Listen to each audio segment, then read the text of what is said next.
जा रहा हूं उसमें से आप यकीन नहीं मानेंगे 99% लोग ये करके आते तो गंगा का कोई फल नहीं मिलता स्नान का।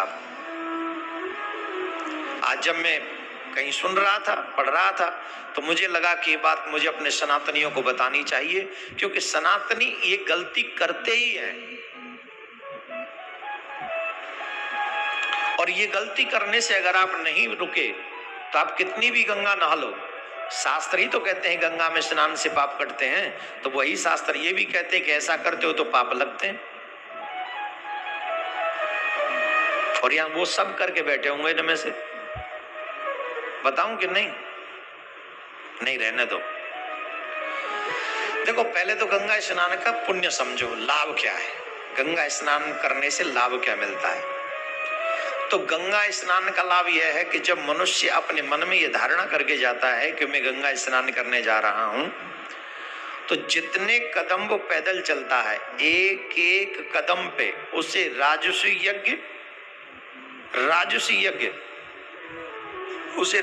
यज्ञ का फल मिलता है, अश्वमेध यज्ञ का फल मिलता है।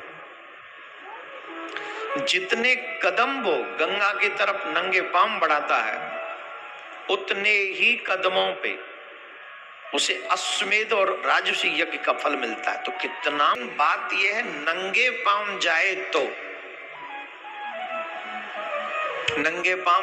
तो, और अगर पैरों में चप्पल पहनी हो, उसने जूते पहने हो, तो आपके उस स्नान के पुण्य का आधा 50% लाभ आपकी चप्पलों को लगता है।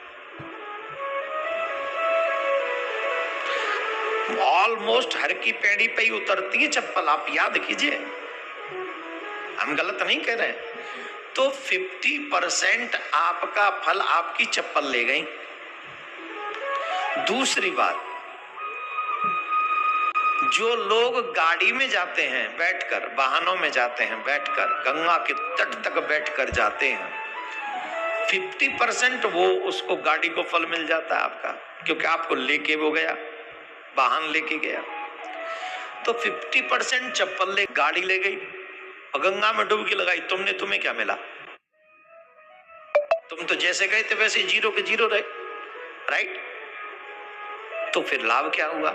इसीलिए गंगा से कुछ दूरी पर अपने वाहन को छोड़ देना चाहिए और नंगे पांव वहां से गंगा में स्नान करने के लिए जाना चाहिए। और ऐसे ही नहीं जाना चाहिए, गंगा में आप जाएं, पहले पूजन करें, पूजन करके फिर आचमन करके संकल्प करके उस गंगा में चरण रखें। तो जिस समय आप गंगा में चरण रखते हो उस समय आप नारायण हो जाते हो। जब गंगा को आप अपने किसी पात्र में लेते हो उस समय आप विष्णु महेश हो जाते हो। इतना बड़ा फल मिलता है गंगा के स्नान का। लेकिन एक और बात है, बड़े सावधानी पूर्वक सुनेंगे, 50% चप्पल, 50% गाड़ी ले गए, तो गाड़ी दूर खड़ी करें, 1-2 किलोमीटर कम से कम पैदल जाएं, वहीं से नंगे पांव जाएं, तो आपको पूरा फल मिलेगा। दूसरा, गंगा में कुल्ला न करें, गंगा में वस्त्र न धोएं, गंगा में अपने शरीर को मले नहीं। गंगा पाप धोती है, मैल नहीं। बहुत गजब की बात, हमने ऐसे नहीं कह रहे हैं, शास्त्रों में लिखा है, जो व्यक्ति कुल्ला इत्यादि करता है उसे पाप लगता है। और तो और कई लोग तो इतने मूर्ख हैं कि साफ कर लेते हैं गंगा के जल से। तो जो गंगा के जल से मल इत्यादि साफ करते हैं उन्हें ब्रह्म हत्या का पाप लगता है।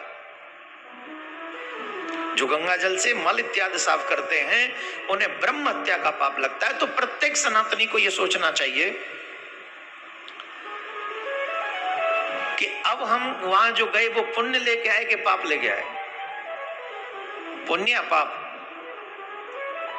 कोई तो पुरुष भी वहीं कर रहे होते हैं, कई बर्तन वहीं धो रहे होते हैं, कई कपड़े ना के वो जो अधो वस्त्र है वो वहीं धो लेते हैं। एक और बात बता दें, ये तो आपने सुन